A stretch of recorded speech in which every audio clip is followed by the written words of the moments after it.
Trump ने पहले अपनी शर्तों पर डील करने की बात की और जब बात नहीं बनी तो धमकी दी और जब धमकी भी नहीं चली तो 50% का टैरिफ लगा दिया। यानी भारत से 10 लाख रुपए का सामान अगर अमेरिका जाएगा तो उस पर 5 लाख रुपए की ड्यूटी लग जाएगी। यानी अमेरिका पहुंचते ही 10 लाख का सामान 15 लाख का हो जाएगा।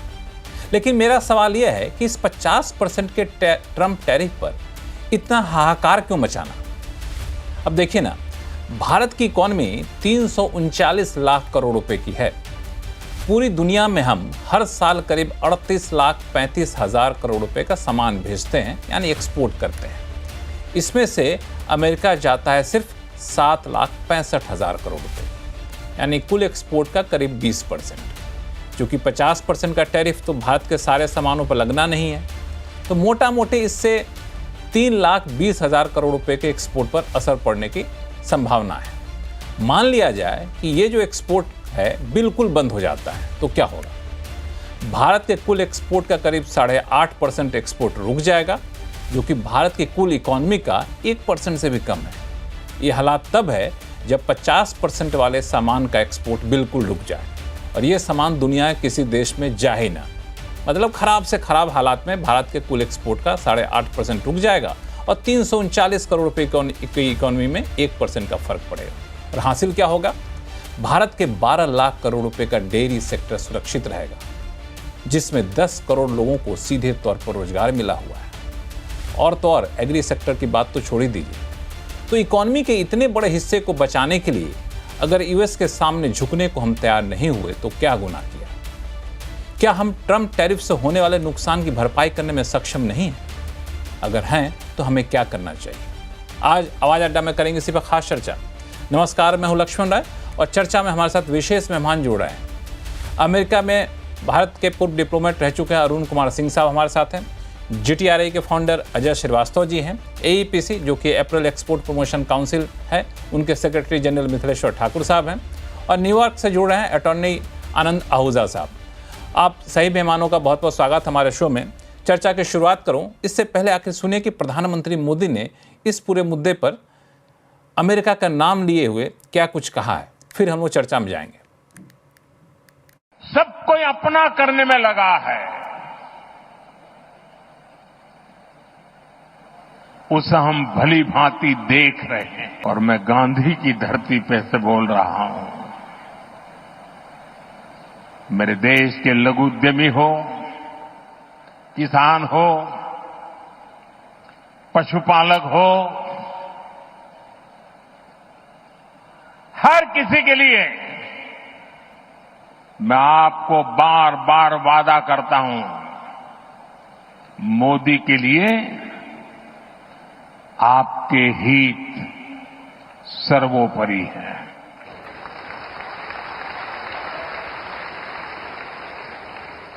मेरी सरकार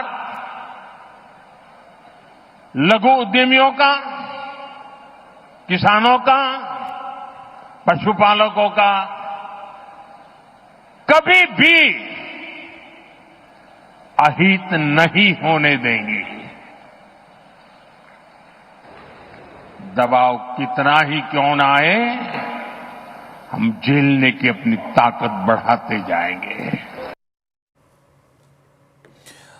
एम्बेसडर अरुण कुमार सिंह साहब, प्रधानमंत्री मोदी को आपने सुना, दबाव कितना भी आए हम अपनी इंडस्ट्री को अपने हितों की सुरक्षा करने के लिए आगे रहेंगे, डटे रहेंगे, साफ तौर से इशारा है। हालांकि अमेरिका का नाम उन्होंने नहीं लिया और ये बयान तब आया है जब यूएस ने 50% टैरिफ को नोटिफाई कर दिया है। आप भारत के रुख को कैसे देखते हैं ऐसे माहौल में? देखिए, भारत ने साल के शुरू से ही कोशिश की थी कि अमेरिका के साथ एक बायलैटरल ट्रेड एग्रीमेंट हो जाए। आपको याद होगा कि बजट में हमने पहले ही कुछ ऐसे प्रोडक्ट्स पे टैरिफ कम कर दिए थे जो अमेरिका के इंटरेस्ट में थे। और जब हमारे प्रधानमंत्री फरवरी में अमेरिका गए तो जॉइंट स्टेटमेंट में कहा गया कि दोनों एक bilateral multi sectoral free trade agreement पे नेगोशिएशन करेंगे। और काफी बातचीत हुई, 5 राउंड इन पर्सन हुए, करीब 40 राउंड वर्चुअली हुए और काफी उसमें प्रगति हुई। जहां तक सुनने में आया है कि जो हमने और देशों के साथ फ्री ट्रेड एग्रीमेंट किए हैं उससे ज्यादा बात को बढ़ाने की कोशिश की गई थी, जिसमें दोनों देशों को फायदा, कुछ एरिया में अमेरिका को फायदा था, कुछ एरिया में इंडिया को फायदा था। तो एक बैलेंस्ड दोनों पक्ष को फायदे वाला ट्रेड एग्रीमेंट तैयार किया गया। लेकिन डोनाल्ड ट्रंप की अपनी डोमेस्टिक राजनीति ऐसी रही है कि वो दिखाना चाहते हैं कि बाकी सब देशों ने उनके सामने घुटने टेक दिए हैं, अपने मार्केट को खोल दिया है, और वो उन्होंने कुछ भी नहीं दिया है, और ऊपर से वो टैरिफ लगा रहे हैं। जैसे इंडोनेशिया और वियतनाम के बारे में उन्होंने कहा कि पूरा मार्केट एक्सेस दे दिया, अमेरिकन प्रोडक्ट्स को जीरो टैरिफ कर दिया है, फिर भी हम उन पे 20% टैरिफ लगाएंगे। और जापान पे भी 15%, यूरोप पे 15%, और यूरोप ने कहा कि $600 बिलियन वो अमेरिका में इन्वेस्ट करेंगे, $750 बिलियन वहां से एनर्जी खरीदेंगे। जापान ने भी कहा कि $500 बिलियन हम वहां इन्वेस्ट करेंगे। तो एक अनबैलेंस ट्रेड अनाउंसमेंट वो सब देश के साथ कर रहे थे, लेकिन जो भारत की तरफ से तैयार हुआ था नेगोशिएशन के जरिए से, वो एक बैलेंस ट्रेड एग्रीमेंट था। तो उसको उन्होंने मंजूर नहीं किया और कहा कि अब हम भारत पे 25% लगाएंगे। तो पहली वो बात है। दूसरी उनकी डोमेस्टिक पॉलिटिक्स ये रही है कि वो दिखाना चाहते हैं कि विश्व भर में जो भी कॉन्फ्लिक्ट चल रहे हैं उनको वो रिजॉल्व करने की कोशिश कर रहे हैं, और रशिया यूक्रेन कॉन्फ्लिक्ट को भी रिजॉल्व करना चाहते हैं। उन्होंने कहा था कि 24 घंटे के अंदर मैं समस्या का समाधान कर दूंगा, या मैं अगर राष्ट्रपति होता तो ये युद्ध शुरू हुआ नहीं होता। अब उन्होंने प्रेसिडेंट ट्रंप पुतिन से भी मुलाकात की, लेकिन रशिया यूक्रेन कॉन्फ्लिक्ट को सुलझाने के अभी कोई आसार नजर नहीं आ रहे। तो उनको क्रिटिसिज्म हो रहा है, और ये भी कहा जा रहा है कि रशिया पे आपने तो कोई एक्शन नहीं लिया जब आप राष्ट्रपति बने, यूक्रेन के खिलाफ एक्शन लिया लेकिन रशिया के खिलाफ नहीं किया। तो अभी रशिया के खिलाफ वो एक्शन नहीं लेना चाहते हैं क्योंकि रशिया के साथ बात बढ़ाना चाहते हैं। चीन रशिया से ज्यादा इंपोर्ट कर रहा है बनिस्बत कितना भारत कर रहा है, लेकिन चीन के खिलाफ एक्शन नहीं लेना चाहते हैं कि चीन ने दिखाया कि अगर वो चीन के खिलाफ एक्शन लेंगे तो चीन के पास भी क्षमता है कि अमेरिका के खिलाफ एक्शन ले। और जब उन्होंने लिया था तो अमेरिका का बॉन्ड मार्केट डिस्टेबलाइज हो गया, और चीन ने भी कुछ एक्सपोर्ट कंट्रोल लगाए थे जो अमेरिका हटाना चाहता है, तो उनके खिलाफ एक्शन नहीं लेना चाहते। तो उनके ऊपर जब ये प्रेशर आया कि कुछ तो दिखाइए कि आप रशिया के खिलाफ क्या कर रहे हैं, तो उन्होंने फैसला किया कि फिर हम इंडिया के ऊपर और बढ़ा देते हैं। तो ये उनकी अपनी आंतरिक राजनीति है, लेकिन इसके हवाले से उन्होंने जो अमेरिका इंडिया के जो रिश्ते हैं उस पर उन्होंने आघात पहुंचाया है। तो उनको इसके बारे में सोचना होगा, क्योंकि पिछले 25 सालों से दोनों देश की सरकारों ने कोशिश की थी कि धीरे धीरे रिश्तों को मजबूत किया जाए, ज्यादा कॉन्फिडेंस लाया जाए, ट्रस्ट लाया जाए इस रिलेशनशिप में। लेकिन उन्होंने जो किया है उससे हमारे लोगों में एक बार फिर से ये धारणा होगी कि अमेरिका एक रिलायबल पार्टनर नहीं है, कोर्सिव पार्टनर है। तो इससे जो अमेरिका और भारत के रिश्ते हैं इस पे असर होगा। तो इसके बारे में अमेरिका को भी सोचना। बिल्कुल, ये इसमें दो बातें आपने कही कि भारत के लिए अमेरिका रिलायबल पार्टनर है कि नहीं है, और दूसरा जो दलीलें दी गई वो दलील तथ्यों से बिल्कुल परे है। मैं बाकी मेहमानों के पास जाऊं, इससे पहले मैं अटॉर्नी आनंद आहूजा साहब आपके पास आना चाहूँगा, क्योंकि आप यूएस में बैठे हुए हैं, कि ये जो दलील दी गई कि आप रशिया से ऑयल खरीदते हैं और उस ऑयल के पैसे से यूक्रेन में वॉर को फाइनेंस किया जा रहा है, इसीलिए हम आपको पनिश करना चाहते हैं। भारत ने बार बार समझाया और तथ्य भी रखे, वो तथ्य हमारे पास भी हैं, आपके पास भी, पूरी दुनिया के सामने है, कि भारत से ज़्यादा ऑयल तो चाइना खरीदता है, रशिया से ज़्यादा कारोबार तो सबसे ज़्यादा यूरोप करता है, तो वहाँ क्यों नहीं करना, उनको पनिश नहीं करना, सिलेक्टिवली इंडिया को पनिश करना। इस लॉजिक को यूएस में कैसे देखा जा रहा है?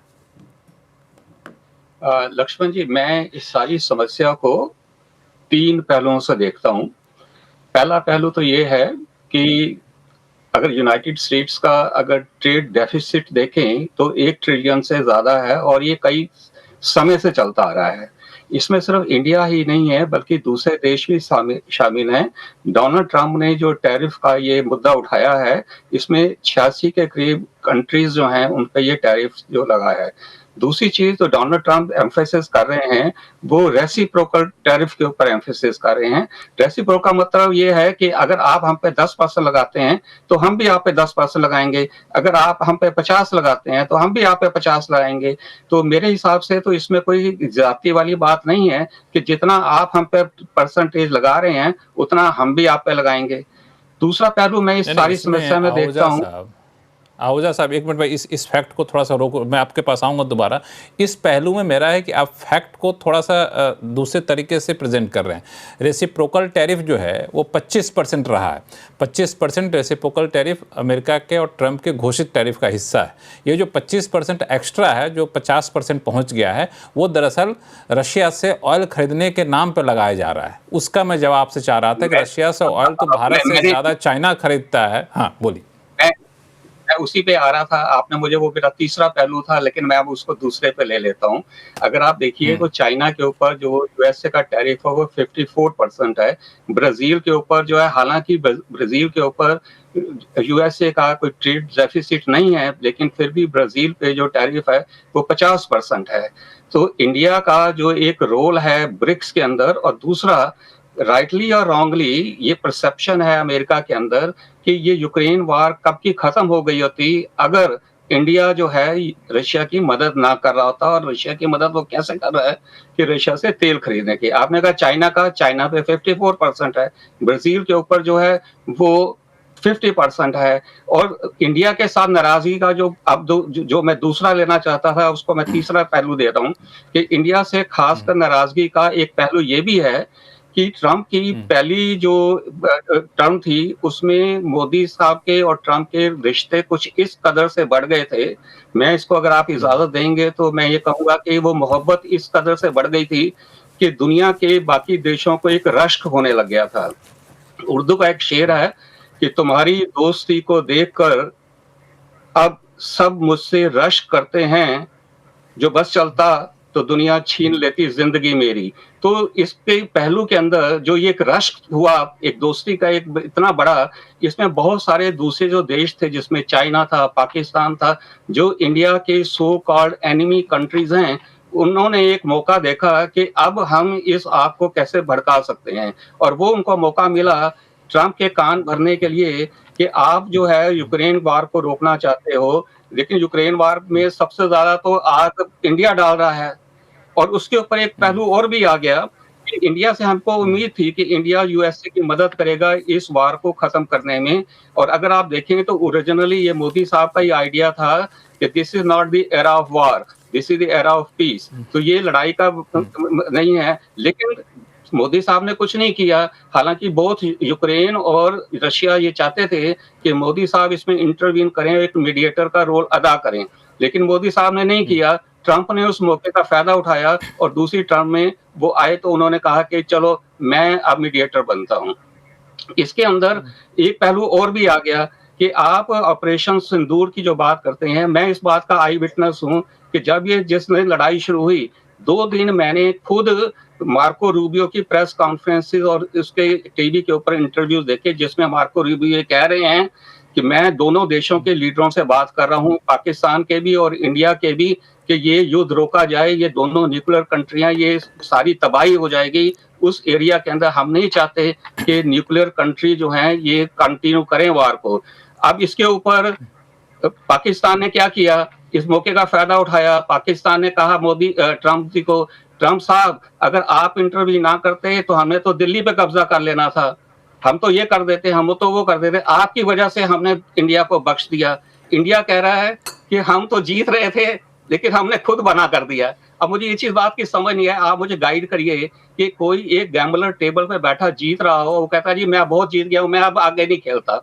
या कोई एक प्लेयर जो है गेम जीत रहा हो, एक बॉक्सर जो है बॉक्सिंग रिंग के अंदर जीत रहा हो, कहता है जी मैंने अब अपने अपोनेंट को बहुत मार दिया, अब मैं आगे नहीं करूंगा, मैं बहुत जीत गया हूं, मैं अब खेल को बंद करो।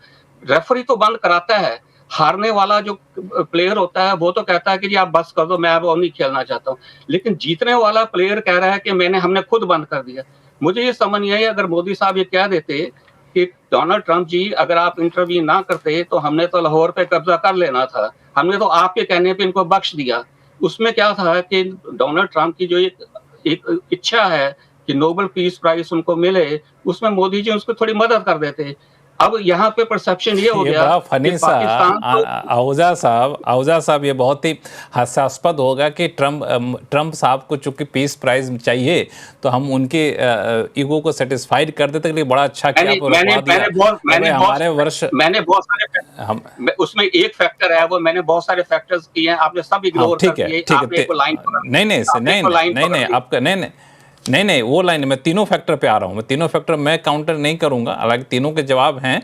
मैं एक बार अजय श्रीवास्तव जी और मिथिलेश्वर जी आपके पास आऊँ, इससे पहले एक बार एम्बेसडर अरुण सिंह साहब, इन्होंने जो लॉजिक दिए, 3 फैक्टर बताए, आप में से तीनों फैक्टर कितना एक्सेप्टेबल लग रहा है एम्बेसडर अरुण साहब? वो जो कह रहे थे मैं बहुत साफ नहीं सुन पाया, लेकिन सिर्फ जहाँ तक मेरी समझ है, एक तो भारत का कंसिस्टेंट पोजीशन रहा है कि इंडिया और पाकिस्तान के जो इश्यूज हैं उसमें हम मीडिएशन एक्सेप्ट नहीं करते, और ये 1972 से रहा है पोजीशन, और भारत इस पोजीशन से हट नहीं सकता है। तो ये अमेरिका को समझना चाहिए। और दुर्भाग्य की बात ये है कि अपने पहले टर्म से डोनाल्ड ट्रंप कोशिश कर रहे हैं कि किसी तरह इंडिया और पाकिस्तान के बीच में किसी तरह की मीडिएशन करे। आपको याद होगा 2017 में उन्होंने कहा था, एक स्पीच दिया था जुलाई में, जबकि उन्होंने कहा कि पाकिस्तान यूएस को हुडविन कर रहा है, पाकिस्तान को पूरा असिस्टेंस बंद करना चाहिए। 1 जनवरी 2018 को 3 बजे सुबह उन्होंने ट्वीट किया था, stop all assistance to Pakistan. उसके बाद जुलाई 2019 में उन्होंने इमरान खान को व्हाइट हाउस में बुलाया, जब वो तालिबान के साथ एक अग्रीमेंट करना चाहते थे और सोचते थे कि पाकिस्तान उनकी मदद करेगा, और वहां व्हाइट हाउस में उन्होंने कहा कि मैं इंडिया और पाकिस्तान के बीच में कश्मीर पर मीडिएशन करने को तैयार हूं, और ये भी कहा कि भारत के प्रधानमंत्री ने मुझसे आग्रह किया है कि मैं ये मीडिएशन करूं, और ये तो बिल्कुल हो ही नहीं सकता है। और भारत के विदेश मंत्री को उसके बाद पार्लियामेंट में एक स्टेटमेंट देना पड़ा कि जो भी प्रेसिडेंट ने कहा है उसमें कोई भी सच्चाई नहीं। तो ये बात है कि सच्चाई कुछ भी हो, उसको डोनाल्ड ट्रंप एक तरह से इंटरप्रेट करने की कोशिश करते हैं, और इससे भारत के प्रति नहीं और देशों के साथ भी उनका होता है। और अभी जो भी ट्रेड अग्रीमेंट्स उन्होंने अनाउंस किए हैं जापान के साथ, यूरोप के साथ, एक पॉलिटिकल अनाउंसमेंट हुआ है, पर कोई डॉक्यूमेंट तो है नहीं। तो एग्जैक्टली क्या अग्री हुआ है वो किसी को नहीं पता है। वो कुछ कहते हैं, जापान कुछ और कहता है। तो इस मामले में भी वही हुआ है। एक बार ऑपरेशन सिंदूर हुआ तो डोनाल्ड ट्रंप को लगा कि ये मौका है हमारे लिए प्रोजेक्ट करने का कि मैं मीडिएशन करूंगा और फिर मैं नोबेल पीस प्राइज लेने की कोशिश करूंगा। अब उनकी जो भी जिज्ञासा हो, लेकिन बात यह है कि भारत का ये कंसिस्टेंट पोजीशन रहा है, और भारत कभी नहीं मान सकता है कि कोई तीसरा पार्टी, और इसका कारण ये भी है 1950-1960 में यूके और यूएस ने मीडिएशन किया था इंडिया और पाकिस्तान के बीच में, और उस समय हम लोगों ने देखा कि वो बायस्ड मीडिएटर थे। वो अपने हित को देख के मीडिएट करते थे, ये न देखते हुए कि दोनों देशों का क्या है। तो थर्ड पार्टी का अपना इंटरेस्ट होता है, और इस बात को ध्यान में रखते हुए 1972 में जब से शिमला समझौता हुआ, उसके बाद भारत का फर्म पोजीशन रहा है कि कोई भी मीडिएशन हम एक्सेप्ट नहीं करेंगे। अमेरिका को ये समझना होगा, अगर कोई भी अमेरिकी या अमेरिका के राष्ट्रपति इस बात को किसी और लेना चाहे तो भारत से एक ऑपोजिशन होगा ही उसमें। हालांकि इसमें एम्बेसडर अरुण साहब, मेरा मानना है कि कई बार इस तरह के युद्ध में थर्ड पार्टी मीडिएट करता है इनडायरेक्टली, लेकिन इसको श्रेय लेने वाली होड़ जो मची हुई है, वो होड़ इस तरीके से शायद पहली बार मची है। एक चीज और देखिए, दो फर्क है। आनंद आहूजा साहब, एक मिनट में आ रहा हूँ सर। आनंद आहूजा साहब ने एक चीज और कही कि टैरिफ तो चीन पे भी लगा है, बाकी देशों पे भी लगा है, और कमोबेश बराबर लग रहा है। हालांकि यहाँ पे है कि रशिया से ऑयल खरीदने के नाम पर जो टैरिफ है शायद वो इंडिया पे लगा है, चीन और ब्राजील पे नहीं लगा। एक मिनट अजय श्रीवास्तव जी को जोड़ता हूं। अजय श्रीवास्तव जी, आपका क्या टेक है इस पे? तो आप ठीक कह रहे हैं, रशिया से ऑयल खरीदने के लिए टैरिफ केवल हमारे ऊपर लगा है। ब्राजील के ऊपर भी 50% टैरिफ है, लेकिन वो उसकी वजहें अलग हैं। उसकी 2 वजहें मिस्टर ट्रंप बताते हैं। पहली वजह है कि जो उनके पुराने लीडर थे मिस्टर बोल्सोनारो, उनके साथ में ट्रायल फेयर नहीं हो रहा है। और दूसरी वजह बहुत ही ज़्यादा हंसने वाली है, मैं ये कहूँगा। वो कह रहे हैं कि ब्राज़ीलियन गवर्नमेंट जो एक्स है ट्विटर, उसको बहुत सारी रिक्वेस्ट देता है एंटी ब्राज़ीलियन कंटेंट जो है हटाने के लिए। तो अमेरिकन फ्री मीडिया के साथ में मजाक है, तो लीजिए आप 50% टैरिफ ले लीजिए। तो ब्राज़ील के ऊपर 50 ऐसे लगा है। और हमारे ऊपर 25% एक्स्ट्रा लगकर 50 हो जाता है रशियन ऑयल की वजह से। ये दोनों के ऊपर 50 है, लेकिन रीज़न दोनों के अलग-अलग हैं। और ट्रम्प साहब को इतना हम लोग जानते हैं, वो 100 रीज़न्स जो है ना एक दिन में मैन्युफैक्चर करके जिसके ऊपर जो चाहेंगे लगा देंगे। उसका कोई हमें बहुत ज़्यादा लॉजिक ढूँढने की ज़रूरत नहीं है। तो ये लॉजिक ढूंढने की ज़रूरत नहीं है, लेकिन इस पे मैं आऊँगा। हमारे साथ AEPC के सेक्रेटरी जनरल मिथिलेश्वर ठाकुर साहब हैं, जो IAS भी रह चुके हैं और बहुत सारे ट्रेड नेगोशिएशन में इनकी भूमिका काफ़ी महत्वपूर्ण रही है। तो मिथिलेश्वर जी, सबसे ज़्यादा इम्पैक्ट इस टैरिफ के लगने का जो माना जा रहा है वो है अप्रैल और गारमेंट को लेकर के। तो आप लोगों ने इस इम्पैक्ट को असेस किया है और इसको कैसे इस असर को कम करने की कोशिश आप लोग कर रहे हैं? पूरे टेक्सटाइल सेक्टर में अगर देखें तो इम्पैक्ट कुछ 10.3 बिलियन US डॉलर का है जो US एक्सपोर्ट होता है। अप्रैल स्पेसिफिकली 5.33 बिलियन है, जो अप्रैल एक्सपोर्ट्स का ऑलमोस्ट 33% है। तो 25% टैरिफ पर तो ट्रेड रिकनसाइल्ड था कि वो एब्जॉर्ब कर पाएगी जो डिफरेंशियल ड्यूटी है। बट अभी एग्जिस्टिंग जो डिफरेंशियल ड्यूटी है विजा विज जितने मेजर कंट्रीज हैं गारमेंट एक्सपोर्टिंग, चाहे वो बांग्लादेश हो या वियतनाम हो या श्रीलंका हो, वो 30 से 31%, 30% है। फिर वो इंडोनेशिया से देखिए वहाँ 19% है। तो इतने टैरिफ डिफरेंशियल को एब्जॉर्ब करना ट्रेड के लिए मुश्किल हो रहा है। तो ये सिचुएशन एक ऐसी आ गई है कि लग रहा है कि गारमेंट इंडस्ट्री को US मार्केट से मूव अवे करना पड़ेगा, जो बड़ा ही पेनफुल सिचुएशन है। अभी फिलहाल ये हो रहा है कि अभी तो विंटर एंड फॉल के ऑर्डर्स एग्जीक्यूट हो रहे हैं। 1 महीने के बाद से स्प्रिंग्स के जो ऑर्डर हैं वो एग्जीक्यूट होने हैं। तो अभी US बायर्स का ये फीडबैक आ रहा है कि या तो आप 30% ड्यूटी डिफरेंशियल को एब्जॉर्ब कर लो, और अगर आप एब्जॉर्ब करने की स्थिति में नहीं है तो आप अपने फैब्रिक को दूसरी कंट्री शिप कर दें, चाहे बांग्लादेश हो या श्रीलंका हो। अब बड़ी सी असमंजस की स्थिति में एक्सपोर्टर्स हैं, क्योंकि अगर वो एक्सपोर्ट करते हैं तो वो उनको ड्यूटी एब्जॉर्ब करके लॉस बियर करना पड़ेगा। बट अगर वो नहीं एक्सपोर्ट करते हैं तो वो अपने वर्कर्स को इमीडिएटली रिट्रेंच तो नहीं कर सकते, क्योंकि तो उस स्थिति में उनको वेज पे करना पड़ेगा और उनके सारे कंपनसेशन को देते हुए, तो आइदर वे उनका लॉस है ऑलमोस्ट एक क्वांटिटी का। सो बाय एंड लार्ज एक्सपोर्टर्स ने ये डिसाइड किया है कि हम अपने जो स्प्रिंग्स के ऑर्डर्स हैं या विंटर फॉल के रिमेनिंग ऑर्डर्स हैं उसको एग्जीक्यूट करें, और क्योंकि इस स्थिति में कि लॉस होते कम से कम वो अपने कस्टमर बेस को रिटेन कर पा रहे हैं। चूंकि उम्मीद है कि कोई इनको रास्ता महीनों में निकल जाए, या हो सकता है सरकार गवर्नमेंट का सपोर्ट इंडस्ट्री डिमांड कर रही है कि कम से कम जो पेंडिंग जो ऑर्डर पाइपलाइन में ऑर्डर्स हैं उसको एग्जीक्यूट करने के लिए, या जब तक कि को BTA में कुछ फेवरेबल टर्म्स ऑफ ट्रेड नहीं डिसाइड होते हैं, कम से कम कुछ फिजिकल सपोर्ट इमीडिएटली दिया जाना चाहिए। इंडस्ट्री ने बहुत सारी चीजें डिमांड की है, बट इमीडिएट टर्म में ये डिमांड है कि आपको फिजिकल सपोर्ट दें। और दूसरा है कि इंटरेस्ट इक्वलाइजेशन स्कीम, जो एक रीढ़ की हड्डी था, क्योंकि हमारा कॉस्ट ऑफ कैपिटल बहुत ज्यादा है, वो दिसंबर 2024 के बाद से डिसकंटिन्यू हो गया, उसको इमीडिएटली रिवाइव करें। बहुत सारे सजेशन हम लोगों ने दिए कि हम लोग ब्रांडिंग एफर्ट्स करें, बिकॉज एक्चुअली गारमेंट ट्रेड में जो डेल्टा है, जो हमारा एक्सपोर्ट प्राइस है और जो अल्टीमेट प्राइस जो कंज्यूमर पे करता है उस मार्केट में, वो काफी ज्यादा है। तो है कि हम why should we export for others, manufacture for others, हम लोग खुद ब्रांड बिल्ड करें लोकल ब्रांड के लिए। सो हम लोगों ने मिनिस्ट्री को अप्रोच किया है कि वो IBEF जैसी संस्थाओं से एंगेज करके इंडिया के बहुत सारे जो बड़े बड़े ब्रांड इंडियन ब्रांड्स हैं उसको ग्लोबल बनाने की कोशिश की जाए। और भी बहुत सारे डिमांड्स हैं, बट फिलहाल इमीडिएट डिमांड्स ये से बिल्कुल। अजय श्रीवास्तव जी, एक तो अप्रैल के सेक्टर की डिमांड और असर क्या पड़ेगा वो इन्होंने बताया। एक मिनट, आहूजा साहब को जोड़ना चाहते हैं। आहूजा साहब,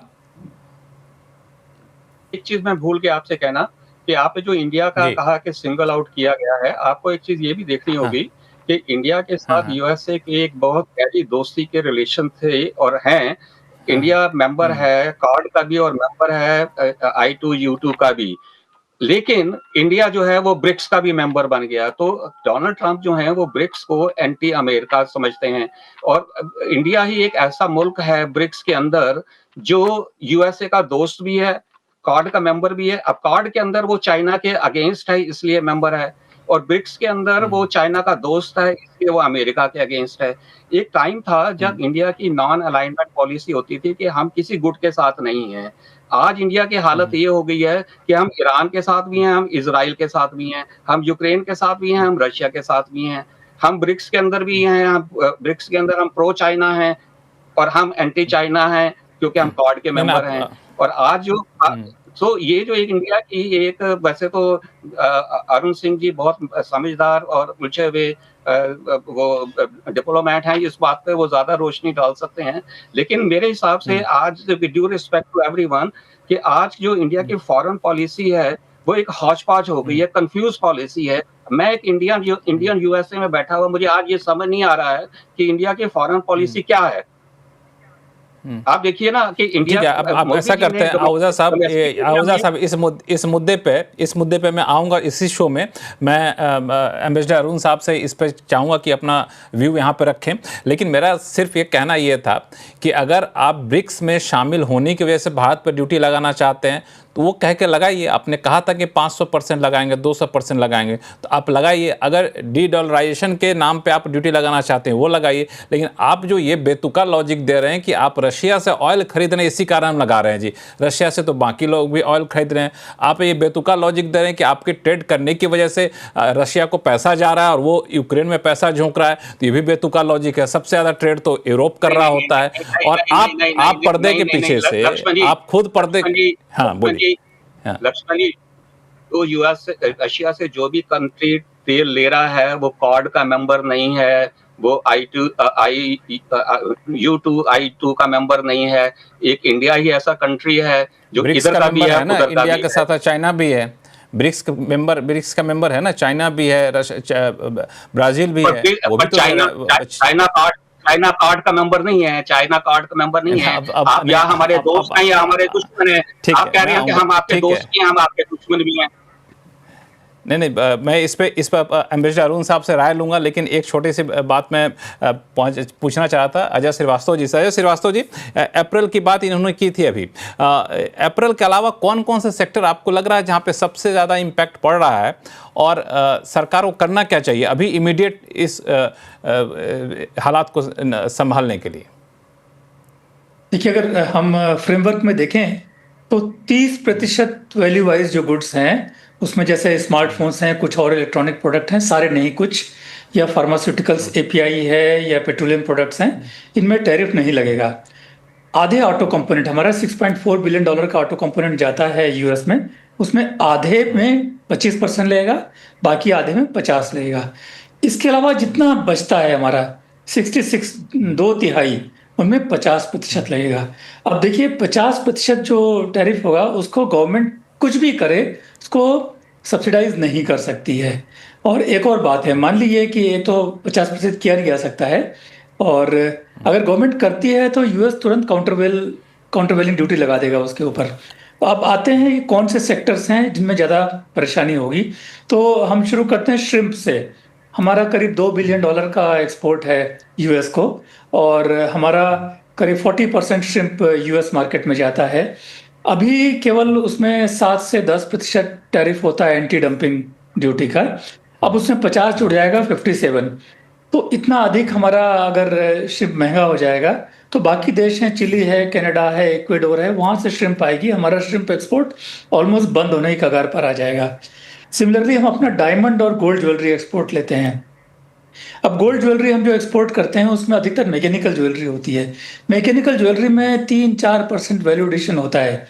अब उसके ऊपर अगर 50% हम कॉस्ट लगाएंगे तो आप सोचिए, मान लीजिए ये गोल्ड की जो भी वैल्यू है, मान लीजिए कि 100 रुपए का 1 ग्राम है, अगर वो 150 रुपए की ज्वेलरी है तो कोई लेगा नहीं उसको, तो गोल्ड ज्वेलरी एक्सपोर्ट भी ऑलमोस्ट बंद होने का कगार पे हो जाएगा।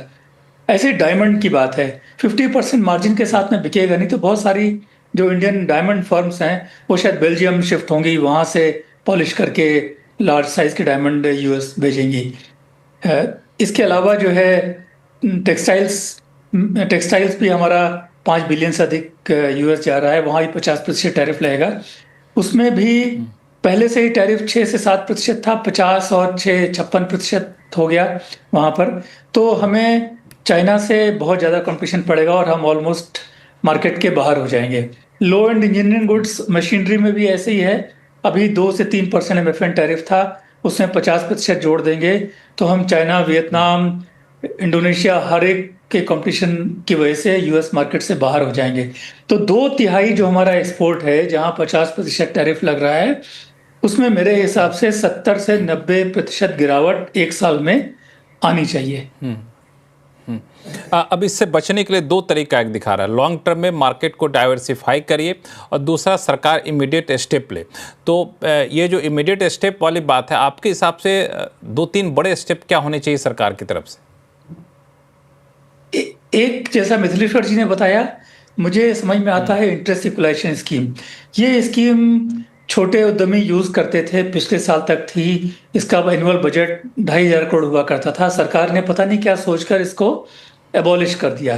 तो हम चाहते हैं ये स्कीम बहुत बड़े फॉर्म में 2,500 से बढ़ा के 15,000 करोड़ का एनुअल बजट किया जाए, और न केवल स्मॉल फर्म्स, सारे फर्म्स को इसका फायदा दिया जाए। इससे क्या होगा, जो ये बैंक से लोन लेंगे एक्सपोर्ट ऑर्डर पूरा करने के लिए, वो ऑलमोस्ट जीरो इंटरेस्ट पर इनको मिलेगा, जिससे वो उनकी कॉम्पिटिटिवनेस बढ़ेगी। तो सबसे पहले तो ये सरकार कर सकती है। और मुझे जो बातें की जा रही हैं कि जल्दी से आप यूरोप के साथ में FTA कर लीजिए, UK का साइन हो गया है, उसको इम्प्लीमेंट कर लीजिए। देखिए, हमारा रिकॉर्ड ये है, इन सब जगह बहुत धीरे धीरे एक्सपोर्ट बढ़ते हैं। ये सब देशों में टैरिफ वैसे ही बहुत कम है, तो एक्सपोर्ट बहुत ज़्यादा नहीं बढ़ेंगे, तो इनसे फ़र्क नहीं पड़ेगा। फ़र्क पड़ेगा हमको डोमेस्टिक रिफॉर्म से। जैसे हमने इंटरेस्ट इक्वलाइजेशन स्कीम की बात की, वैसे ये टाइम है हमारा इंटरनल रिन्यूअल के लिए। हमारा जो एक्सपोर्ट बास्केट है वो लिमिट पहुंच गया है अपनी एक्सपोर्ट की। 440 बिलियन का हमारा एक्सपोर्ट है ग्लोबल, वो 440 का 500 हो जाएगा, 550, 600 हो जाएगा, उसके ऊपर नहीं बढ़ेगा। उसके ऊपर बढ़ना है तो ये बहुत टाइम है हमें कि हम डीप रिफॉर्म्स लें।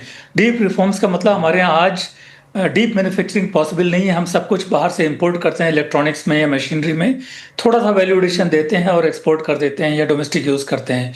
तो जो डीप रिफॉर्म्स होंगे वो उसमें पावर रिफॉर्म्स होंगे, लैंड रिफॉर्म्स होंगे, कैपिटल रिफॉर्म्स होंगे, ये सब रिफॉर्म्स हैं, टैक्स रिफॉर्म्स होंगे, GST रिफॉर्म्स होंगे, तभी हमारी cost of making things come होगी, नए प्रोडक्ट बनेंगे, डीपर मैन्युफैक्चरिंग होगी। और वो हमारा अकेला रास्ता है। चाइना ने वही अपनाया, जापान ने वही अपनाया, और कोई रास्ता नहीं आगे बढ़ने का। तो हमको ये लेना चाहिए जो US ने हमें मार दी है, ये हमें इंटरनल सोचने मजबूर होना चाहिए। और मैंने देखा है कि सरकार भी बात कर रही है, आदरणीय प्राइम मिनिस्टर साहब कह रहे हैं कि हम डीप रिफॉर्म्स लाएंगे।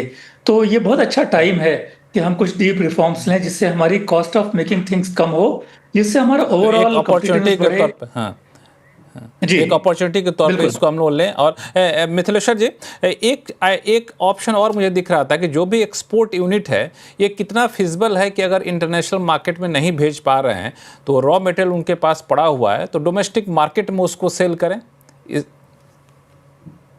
इंडिया का डोमेस्टिक मार्केट तो काफी वाइब्रेंट है। इनफैक्ट पूरा जो मार्केट साइज है अभी करेंटली टेक्सटाइल का, वो आप देखेंगे कि $175 बिलियन है।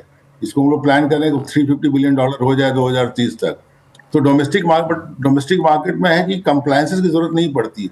नहीं, मैं कुछ और बताना चाह रहा हूँ कि हमारा एक्सपोर्ट में एक और बड़ा प्रॉब्लम है, जो लॉन्ग स्टैंडिंग प्रॉब्लम है, वो है कि हमारा एक्सपोर्ट बास्केट जो है वो ग्लोबल डिमांड से अलाइंड नहीं है। जो टॉप ग्लोबल डिमांड प्रोडक्ट्स हैं वो हम लोग नहीं बनाते हैं। मतलब हम लोग कहते हैं we export what we produce rather than producing what is exportable. तो इसमें हमने देखा है गारमेंट सेक्टर में आइडेंटिफाई करें तो जैसे कि बहुत ज़्यादा डिमांड है आउटर वेयर्स का, लोअर्स का जिसको बॉटम्स कहते हैं, या एथलेजर्स का है, उसमें हम लोग वीक हैं। और हमने देखा है कि उसकी जो वर्कर्स की जो एबिलिटी है वो उनको मैन्युफैक्चर करने की बड़ी लिमिटेड है। वो ट्रेनिंग, तो हम लोगों ने ये सजेस्ट किया था कि प्रोडक्ट स्पेसिफिक ट्रेनिंग इंट्रोड्यूस किया जाए। बिकॉज एक टर्मिनोलॉजी है सैम करके, स्टैंडर्ड अलॉट मिनट, जिसमें ज़्यादा सैम है, ज़्यादा कॉम्प्लिकेटेड प्रोडक्ट्स हैं, वो इंडिया में मैन्युफैक्चरिंग कम होते हैं।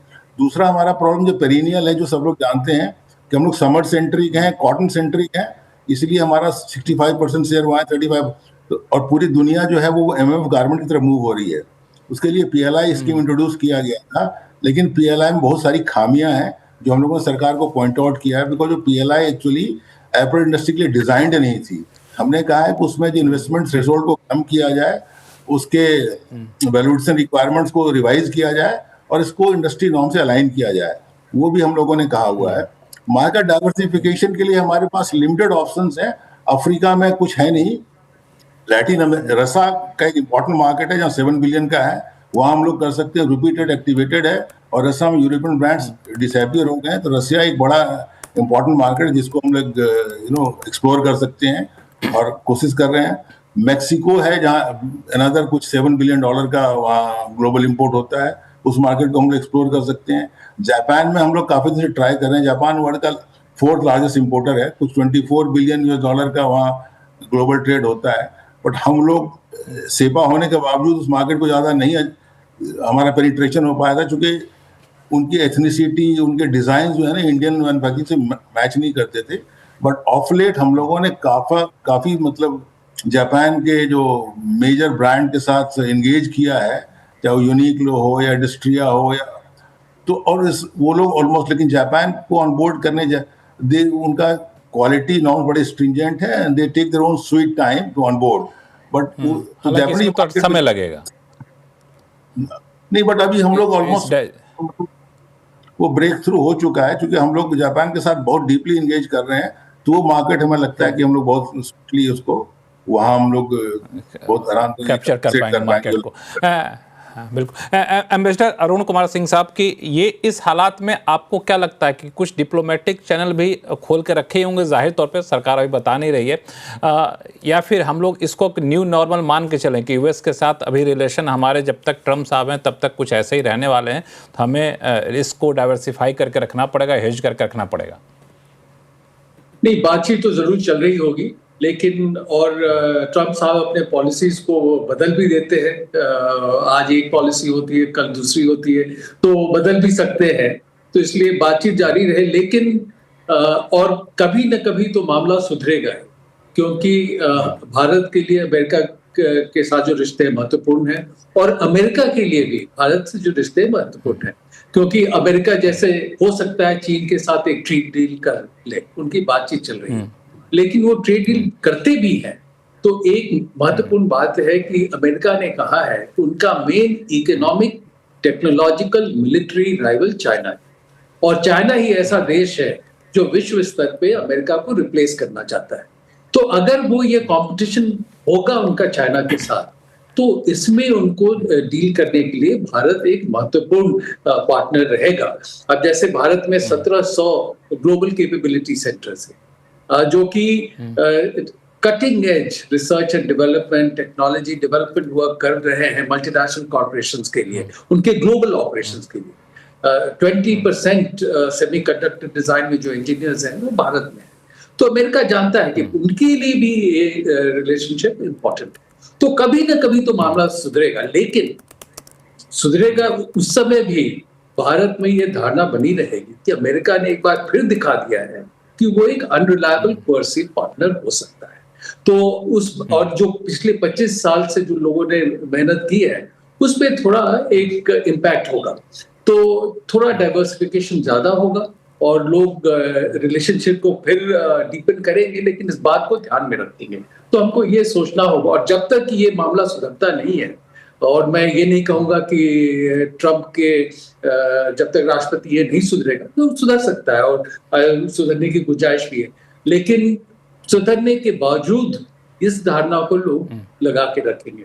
और जो आनंद आहूजा साहब ने कहा, उस पर मैं न्यूयॉर्क में अटॉर्नी आनंद आहूजा साहब ने एक मुद्दा उठाया कि भारत की जो विदेश नीति है वो उनकी समझ में नहीं आ रही है, क्योंकि भारत ने पहले कहा था कि हम किसी गुट में नहीं रहेंगे, अब अलग अलग गुट में शामिल हो गया है जो ट्रम्प को, अमेरिका को पसंद नहीं है। इन्होंने 2 गुट का खास तौर से नाम लिया है, एक ब्रिक्स का, दूसरा क्वाड का।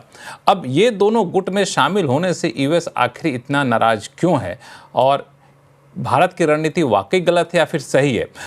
इस पे मैं आऊँगा, आहूजा साहब आपके पास भी आऊँगा, क्योंकि शुरुआत में करता हूँ एम्बेसडर अरुण साहब से, जो इस पे जवाब देना चाह रहे थे ब्रेक से पहले। लक्ष्मण, मैं ये कहूँगा कि भारत ने कभी नहीं कहा कि वो किसी गुट में नहीं रहेगा। भारत ने कहा था किसी भी मिलिट्री अलायंस में नहीं रहेगा। पहले भी भारत नॉन अलाइन मूवमेंट का सदस्य रहा है। तो एक तो ये बात है। दूसरा, हर देश ये कोशिश करता है कि फॉरेन पॉलिसी में अपने रिश्तों को इस आधार पे बनाए कि उसकी autonomy of decision making maximise हो सके। अब जैसे अमेरिका, भारत के साथ उसके रिश्ते अच्छे हैं, तो क्या वो पाकिस्तान से रिश्ते नहीं रखता है?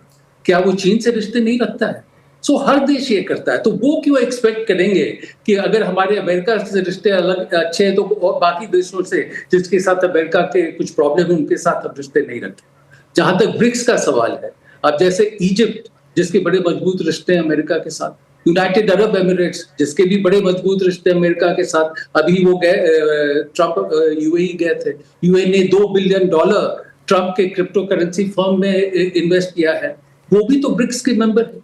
इसलिए ये कहना कि चूंकि आप कुछ देशों के साथ चल रहे हैं, उनके जो दुश्मन है उनके साथ नहीं चलिए, इसका मतलब कि फिर अमेरिका पाकिस्तान के साथ रिश्ते नहीं रखे, चीन के साथ रिश्ते नहीं रखे।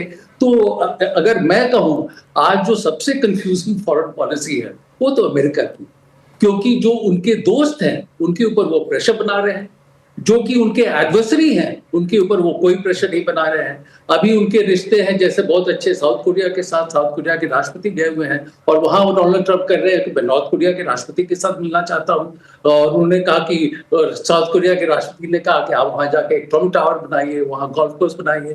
तो इसलिए जो आनंद आहूजा साहब ने बात कही वो मेरे हिसाब से इस बात को दर्शित करता है कि सारे देश यही कोशिश करते हैं कि उनके ऑप्शंस मैक्सिमाइज हो सके।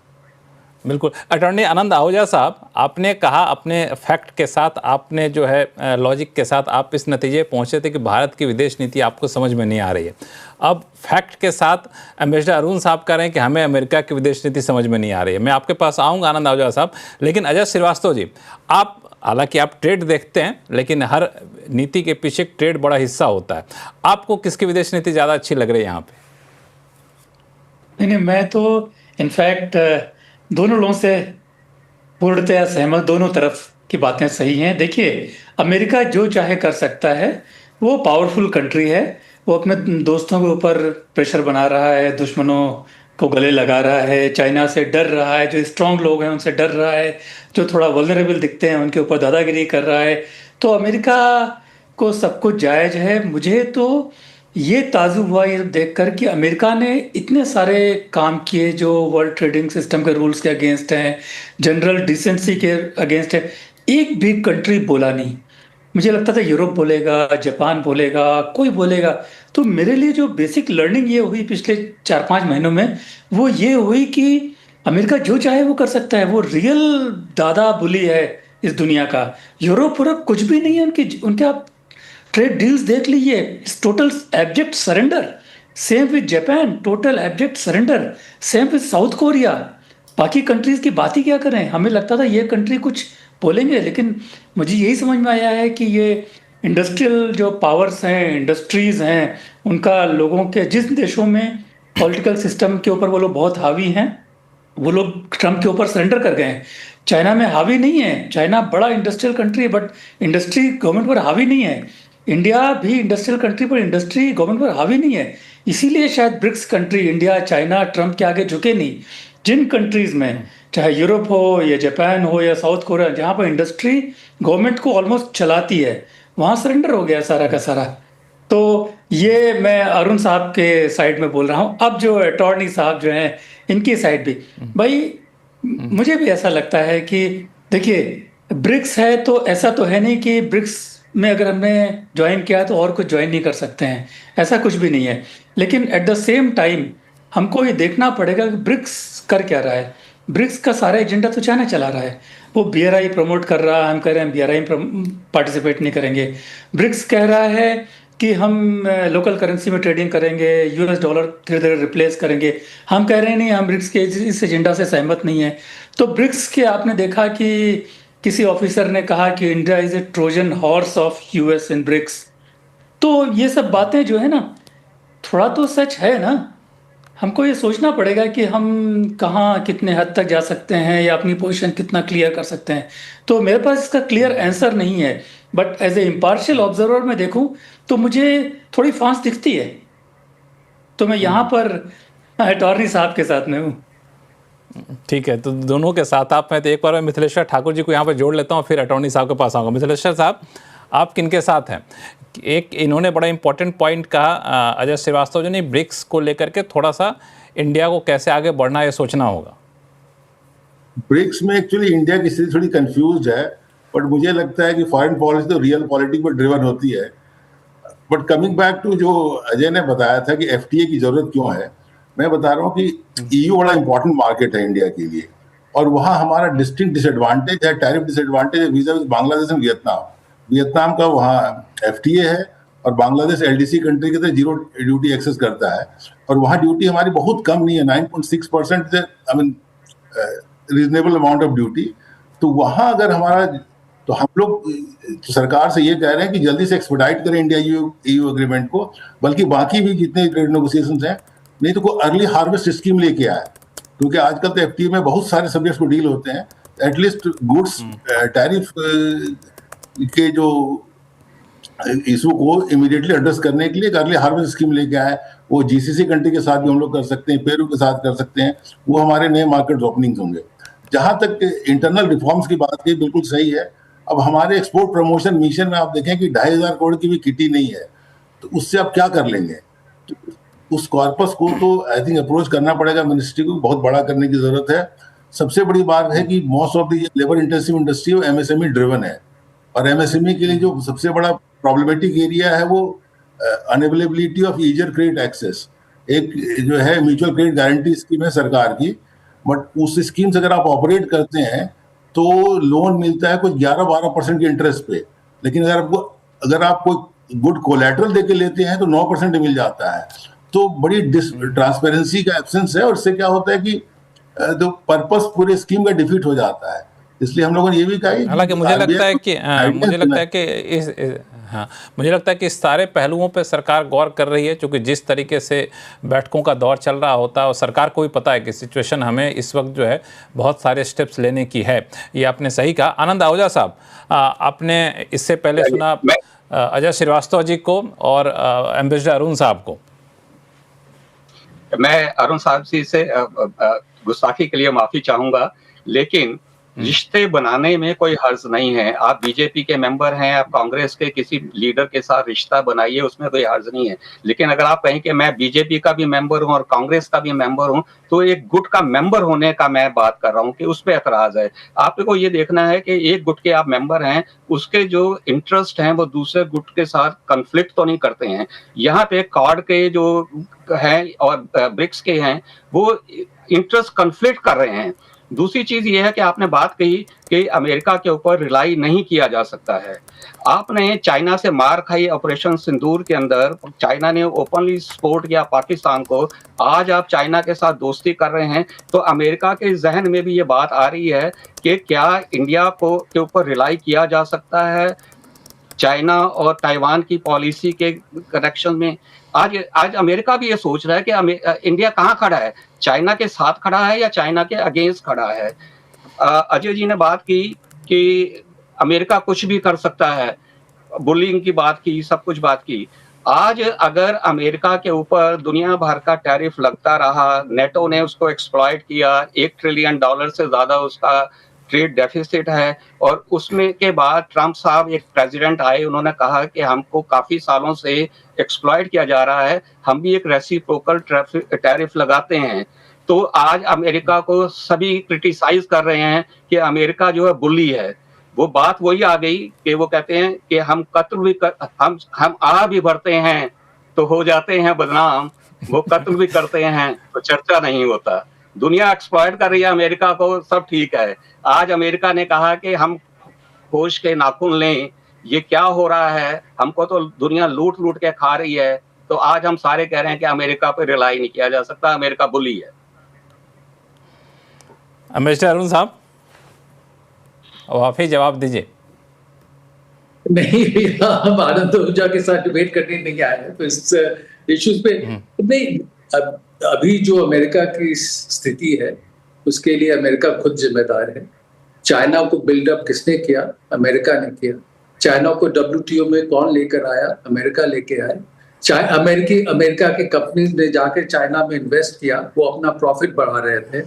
और जब अमेरिका का अभी सिचुएशन है कि ट्रेड डेफिसिट बहुत ज्यादा है, लेकिन जो टॉप 1% है अमेरिका का, वो 40% इनकम जनरेट कर रहा है अमेरिका का, 40% ऑफ वेल्थ उनके हिस्से में है। तो जो टॉप अमेरिकन कंपनीज है, अब एप्पल को देखिए, एक किताब अभी आई है पैट्रिक मक्की की, the capture of Apple by China. तो एप्पल ने चाइना में जाके मिलियंस ऑफ लोगों को ट्रेन किया मैन्युफैक्चरिंग में, वहां एक मैन्युफैक्चरिंग का इकोसिस्टम बनाया। तो अमेरिकी कंपनियों ने अपने शॉर्ट टर्म फायदे को देखते हुए चाइना के मैन्युफैक्चरिंग कैपेसिटी को बिल्ड किया।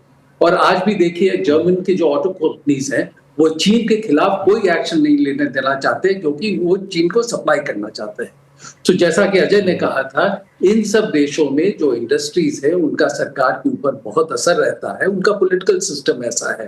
तो इन कंपनी को फायदे को देखते हुए उन देशों ने अलाउ किया, उन लोगों ने जाके चीन की कैपेसिटी को बढ़ाया, और उस वजह से आज अमेरिका का ट्रेड डेफिसिट है। और अमेरिका का मान लीजिए ट्रेड डेफिसिट बहुत है, पर इंडिया भी तो ट्रेड डेफिसिट कंट्री है, इंडिया ट्रेड सरप्लस तो नहीं है। तो फिर आप इंडिया के खिलाफ क्यों एक्शन ले रहे हैं? तो इसमें कोई भी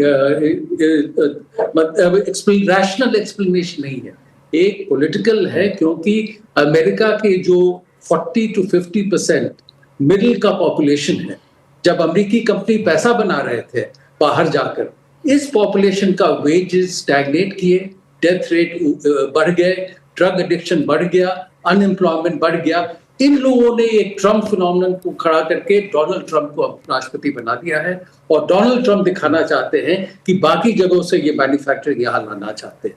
तो अगर लाना चाहते हैं तो चीन के खिलाफ एक्शन लीजिए, क्योंकि चीन का जीडीपी 18% ऑफ ग्लोबल जीडीपी है, लेकिन 32% ऑफ ग्लोबल मैन्युफैक्चरिंग चाइना में है।